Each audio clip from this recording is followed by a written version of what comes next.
Good afternoon, everyone. Welcome to the class on investment management.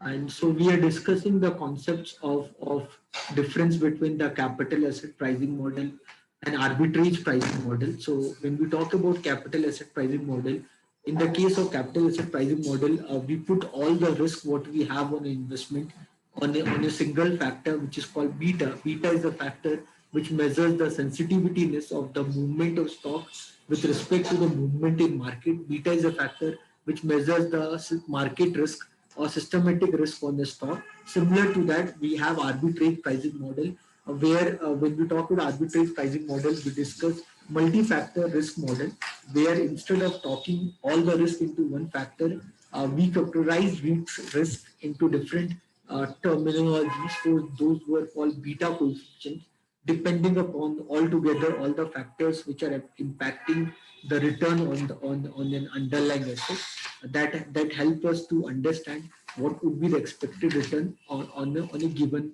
asset portfolio. So that we have studied already the difference between capital asset pricing model and the difference of capital asset pricing model with pricing model.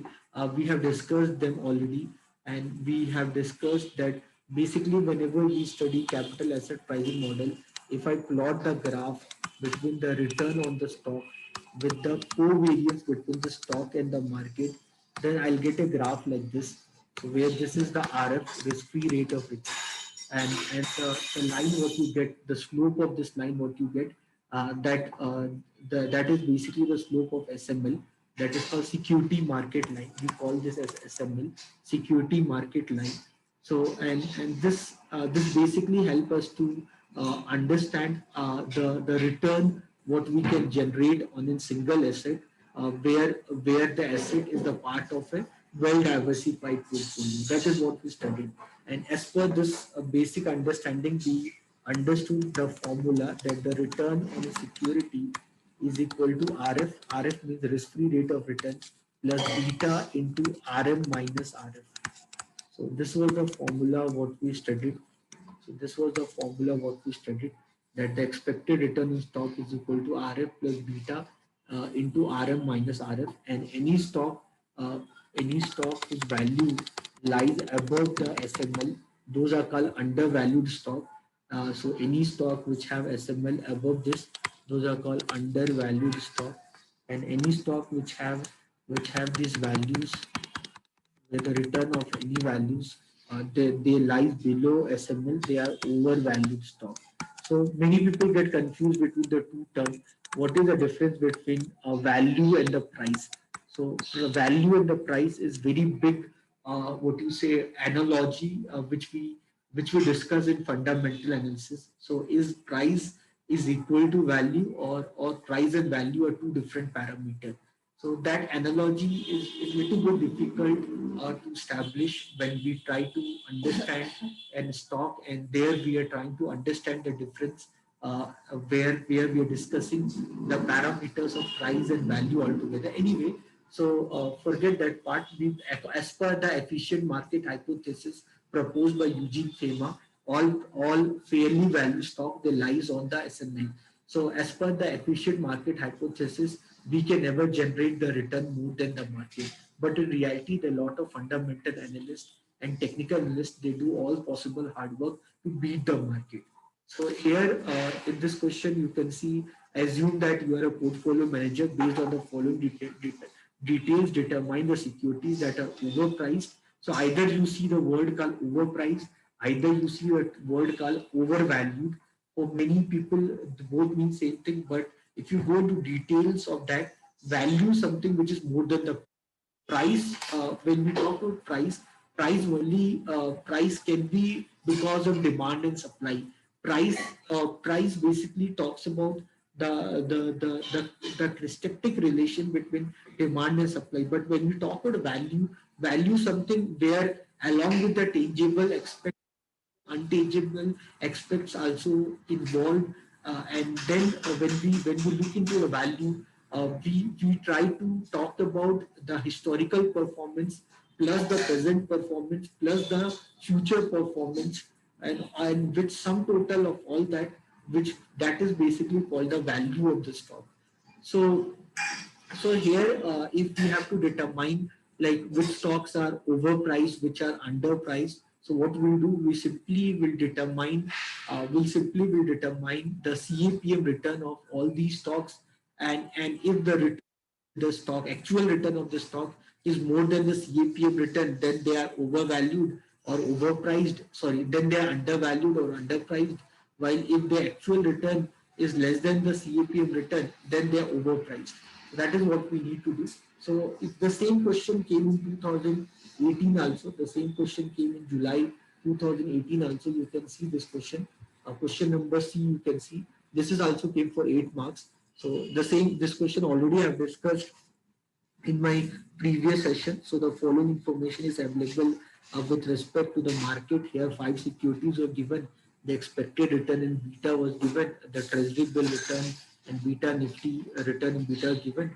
So then the question was that which of the security are underpriced or overpriced in term of SML. That question was given. So the purpose of showing you this question is that in this question you see there's nothing called standard deviation given.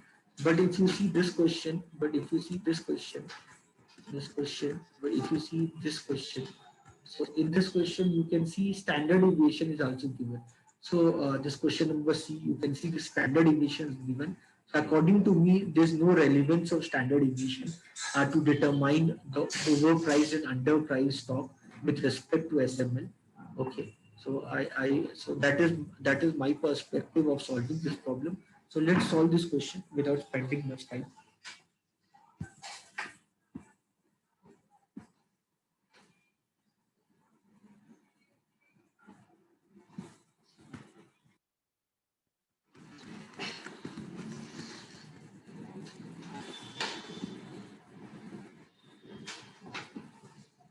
So suppose the security.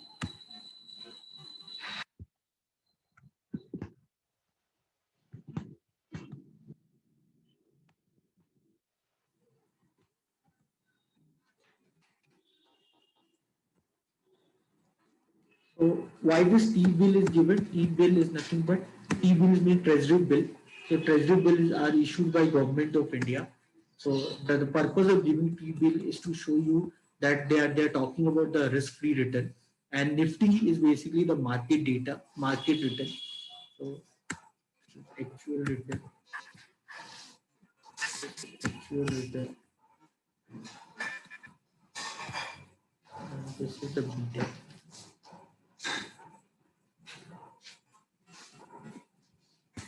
This is the beta. So this is 0.55, 0.15, then 0.21, then 0.13, then 0.14, then 0.10. Nifty is 0.18. Treasury bill is 0.08. Beta is here is 1.8. This is 1.5. Then this is 1.9. Then 0.7. Then 1.2. Then 0.3. Then 1. Beta for treasury bill will be 0. The beta of treasury bill is 0. What I can do, you got this data. Now the return, what is given, this Nifty return, what you can see. This Nifty return is the market return. I hope everyone can understand. And this is the RF return, risk-free rate of return. Everyone, I believe, can understand this part very well. So this is RF. So here you need to understand. So for this problem, you have to understand when you see this problem.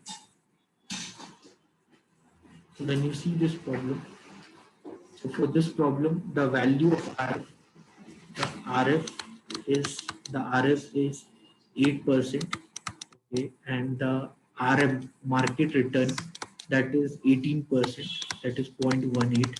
So RM minus RF, that is called risk premium, and that will be equal to 10%. I hope everyone is understanding.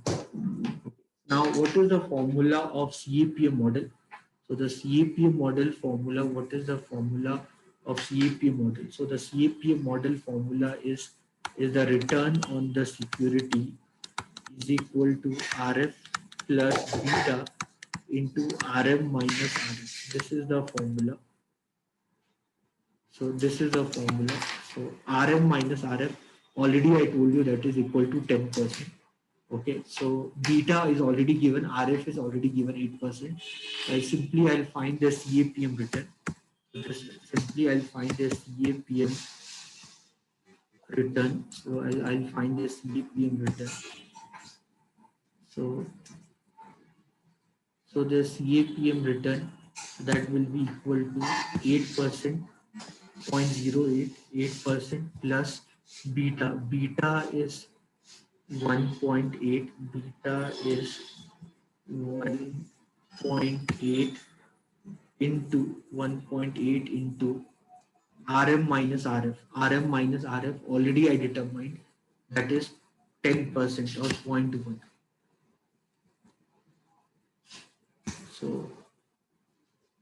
So this you can do for all. So this you can do for all. Okay. So here this is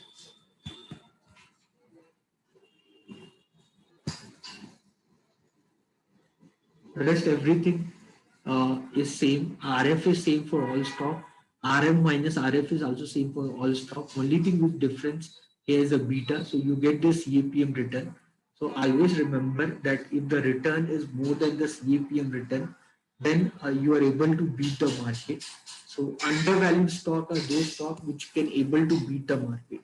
So what are undervalued stock? Which lies above the SML line. Okay, SML line is the line which basically discuss the best possible return as per the CAPM and efficient market hypothesis model. So you know that undervalued or undervalued stock lies above the SML. Undervalued stock lies above the SML. So undervalued stock, they lies above the SML. So means the actual return of the stock, that should be more than their CAPM return. So if the actual return is more than the CAPM return, then they lies above the SME. Otherwise, they lies below the SME. So that is what you have to do here.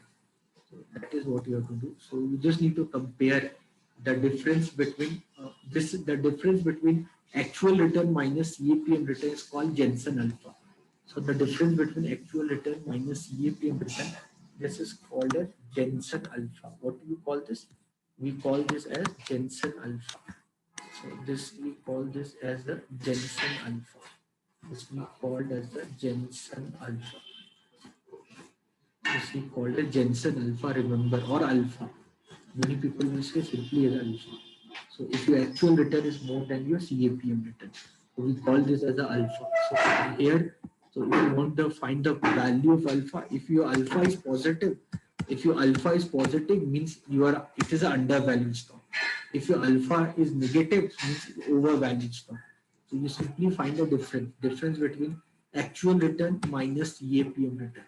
Just find the difference. So just find the difference.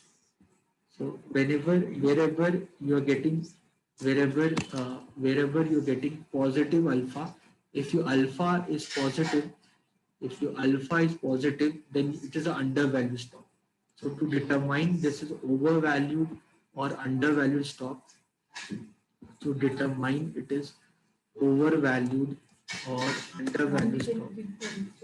So it is overvalued or undervalued stock. To determine its overvalued or under, to determine it is overvalued or undervalued stock. So to determine its overvalued or undervalued stock, what you have to do, you just simply find alpha. Okay, and if your alpha is positive, then it is undervalued stock. undervalued stock. While if your alpha is negative, then it is overvalued stock. Then it is overvalued or overpriced stock. Okay. So you just need to find the alpha. You just need to find the alpha. So once you find the alpha, your work is done. So if your alpha is positive, then it is undervalued stock. While alpha is negative, then it is overvalued stock or overvalued or overpriced or price or volume. So I'm assuming both mean same thing as per the time being, although they mean two different things. But I'm assuming for the basic frame of reference, I'm assuming both as the same. Okay, so very basic, guys. I hope you're understanding.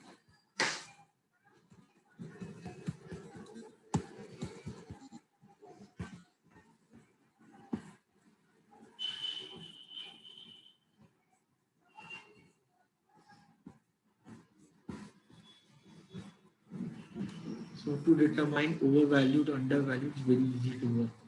Any doubt, anyone?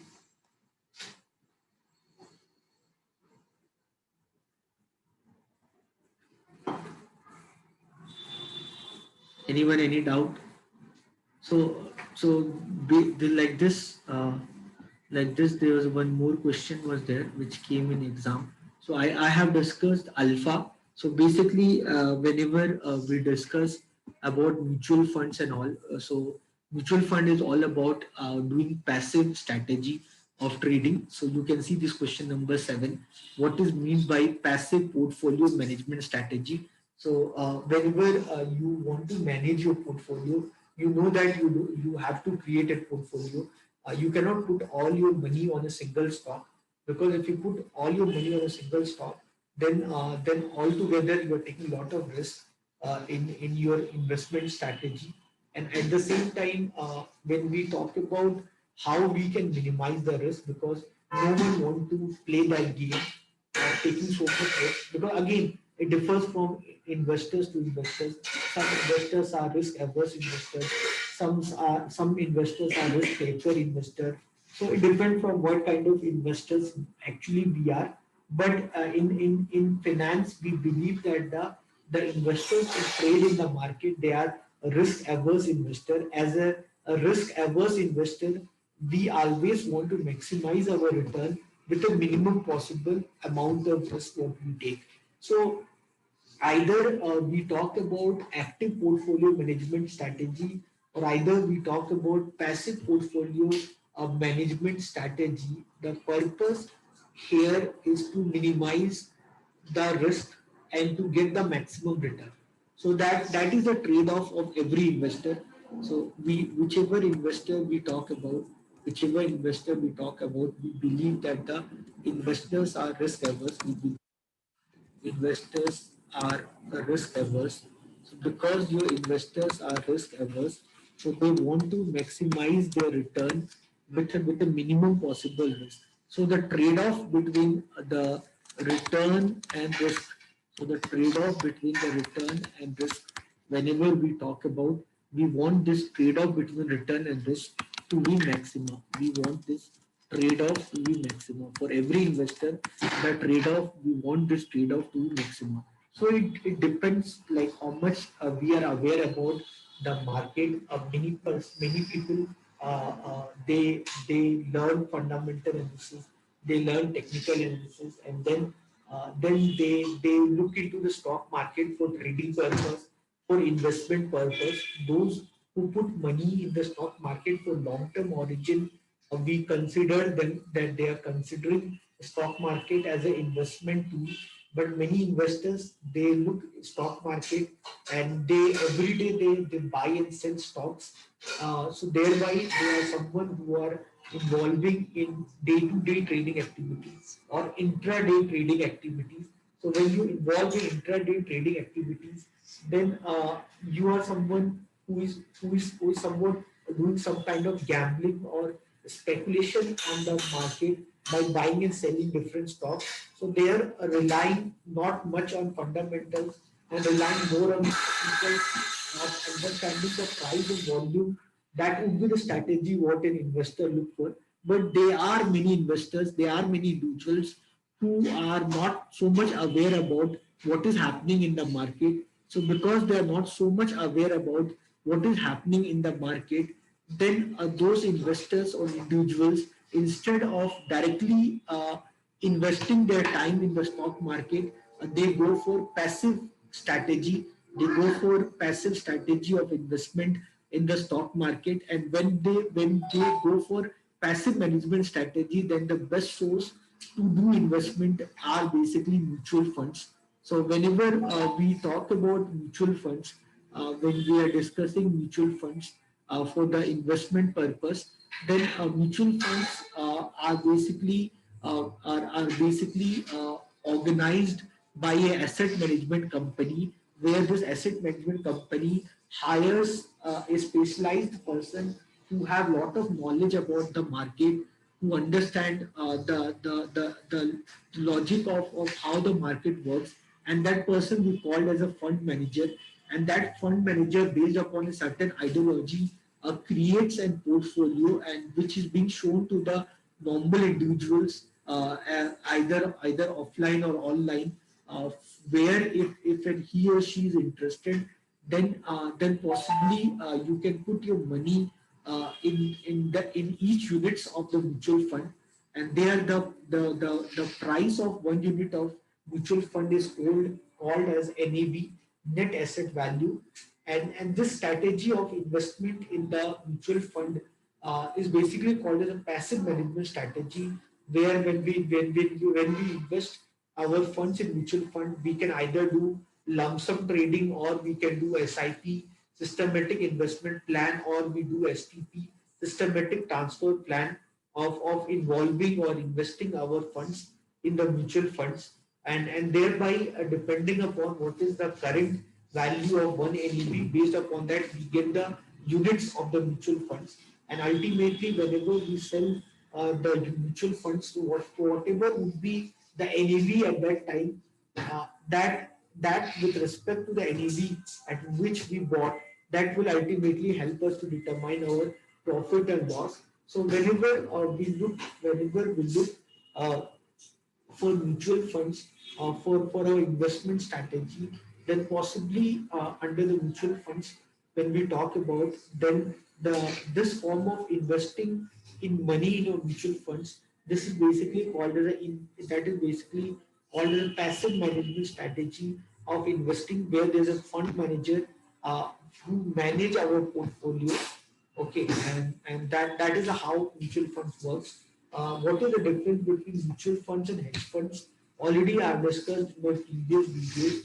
So if you have referred my previous video, definitely you would have understood the difference between mutual funds and hedge funds. So as an investor, what we are looking for, we are looking to maximize our return with a minimum possible amount of risk.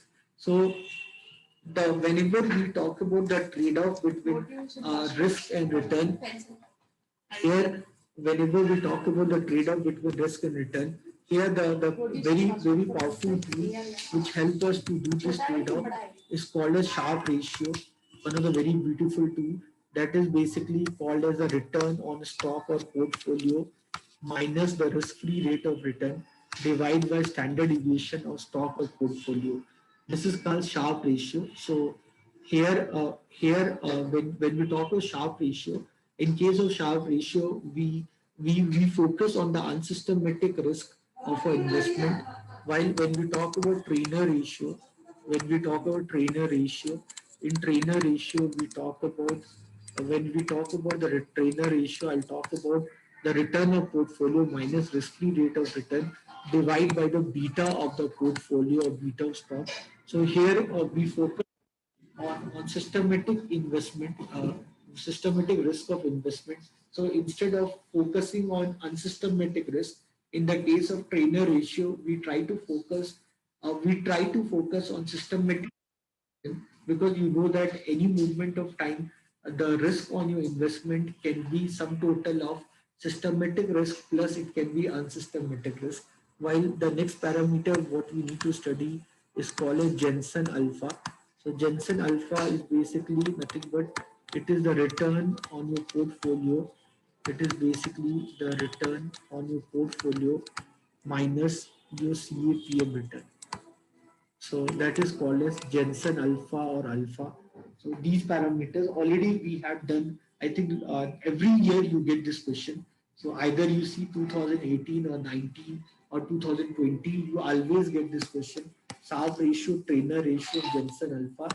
Already I have done this numericals based on this in past. All again I am just doing the same thing.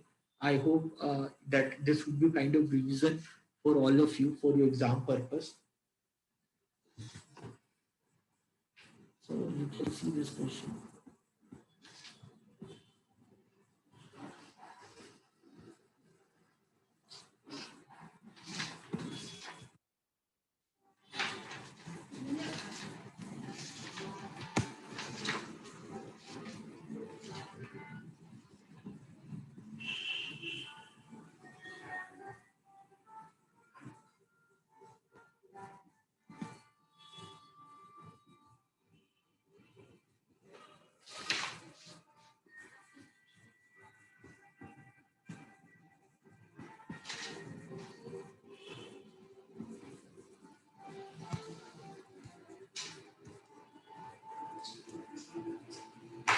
Now you can see this numerator. So consider the following information: three mutual fund A, B, C. Their returns are given to you. RF is given to you 6%. So this is RF. This is RF. This is RF. Risk-free rate of return. This is RF. So here mean return is given to you. So what you can do, you can find you can find return. You can find return minus RF. So RF you can find return minus RF. So return minus RF you can find. So return is 12. 12 minus 6. So this would be 6%. Then this is 10.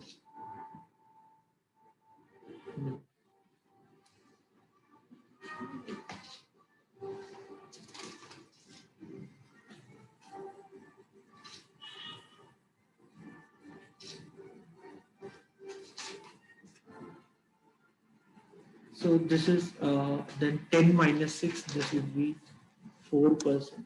One. This would be 4%. 10 minus 6. This would be 4. Then 13 minus 6. 13 minus 6 means this would be 7%. Then 11 minus 6, that would be 5%. So this is this is return on the stock minus the risk-free rate of return. So now if you want the Sharpe ratio, the Sharpe ratio, then what you need to do, you have to find this, you have to divide this by beta. So divide this by standard deviation. So RS minus RF divide by standard deviation. That will give you the Sharpe ratio. So this, if you divide by divide by standard deviation means this would be 6 divided by 18. So 6 divided by 18 means 1 by 3. 1 by 3 means 0.333. So this is this. Then next one is 4 divided by 15. 4 divided by 15 means this is 6 fours are 6.67 fours are. So this is 6.67 fours are. So this is this. So how many? 6.67. This is what 4. 26 means 0.26.268. We'll get this. Okay, so you'll get this now. Then next one. 4 divided by 15. Then the next thing. Then the next thing would be after this. Then the next thing would be what? 7 divided by 20. 7 by 20 means 0.35. Then this is what? This is 5. 5 divided by 17. 5 divided by 17 means 5% divided 5 by 17 means 3.3. 5 is 16. 2 or 0. 0.5. So 5 divided 3.4. 5 divided 17. This is 50. Then 3 is 51. 17 threes is 51. 5 divided by 17. So 17 threes is 51. So 0.29 something you will get. Oh, you're saying 17 divided 5. So they So should you be get inside 5 0.29 and something. 17. Okay. So this value you got. So this is the Sharpe ratio. This is the Sharpe ratio. Now if you want the trainer ratio, then you'll simply RS minus RF. This you'll divide by beta. So this you'll divide by the beta. So beta RS minus RF already, RS minus RF already you got this. This is RS minus RF. So so no, this is RS minus RF. Okay, so now for trainer ratio, what you'll do, you divide this by beta. I finished 2 chapters. Finished. So now what you'll do for trainer ratio, what you'll do. I'll go. So now what you'll do, so 6 divided by 1.1. So 6 divided by 1.1 means 60 by 11. 60 by 11 means 60 by 11. 60 by 11. So this is 6 divided by 60 by 11 means 5 are 60 by 11, that is 55. Then 50 means 4. 50 means 4. So then 5454. So you'll get this. Then next one is 4 divided by zero point 0.9. So means so 4 divided by zero point 0.9. So here 1 minute. So because these values, because this value RS minus RF by beta. Now RS minus RF is in percentage, beta is in number. So beta is in number. So better this would be point. This would be 0.06. 0.06 divided by 1.1. So you get 0.054. This would be 0.05455. The next one would be 0.04 divided by zero point 0.9. Next one would be 0.04 divided by 0.04 divided by zero point 0.9. So that would be 0.04444. 0.04444. Then next one is next one is 0.07 divided by 0.07 divide by 1.2. 0.07 0.07 divide by 1.2. So you'll get point zero 0.5833. Then next one is how much? Next one is 5 divided by 1, so 0.05. So this is their trainer ratio. This is their trainer ratio. Now to determine Jensen alpha, we need to calculate their CAPM return. So we need to determine the CAPM return. This is first. This is reconfirm. So this is 6 divide by 18. Leave that is easy only. Then next one is 4 divided by 15. So 4 divided by 15, that is 0.266. Okay. Then next one is 7 divided by 20, that is 0.35. Then next one is 5 divided by 17. Next one is 5 divided by 17, that is 0.29. Correct only. So now we got this. This is the Sharpe ratio. This is the Sharpe ratio. This is the Sharpe ratio. This is the trainer ratio. This is the trainer ratio. This is the trainer ratio. Now we need to find the CAPM return. So CAPM return of each stock we need to find. So CAPM return. So RF, RF here is 6%. RF is here 6%. RM means market return. So that is 11%. So market return is 11%. Okay, so I'll find RM minus RF. RM minus RF means 5%. RM minus RF is 5%. Okay, so now for each stock I'll find the CAPM return. Now for each stock, I'll find the CAPM return. So CAPM return is RM minus RF. So 6 plus. So what is the CAPM return of stock A? So for each stock, I'll find the CAPM return. Each stock, I'll find the CAPM return. So what is this CAPM return? I'll find this CAPM return. What is the CAPM return? So for A, B, C, so CAPM return. What is the CAPM return of A? That would be, what is the CAPM return of A? That would be 6% RF plus beta. What is the beta of A? That is 1.1 into RM minus RF. That is 5. This would be 6 plus 5.5. This is the 11.5%. CAPM return of A is 11.5%.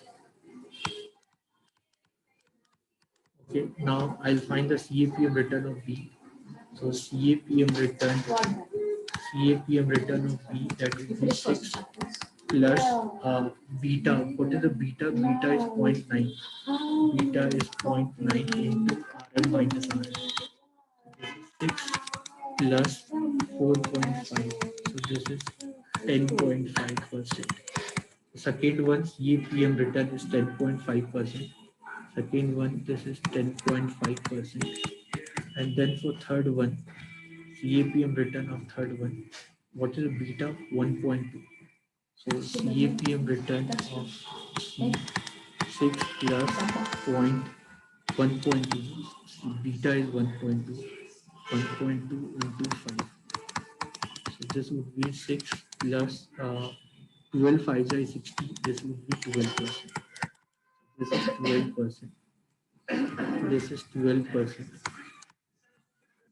This is 12%.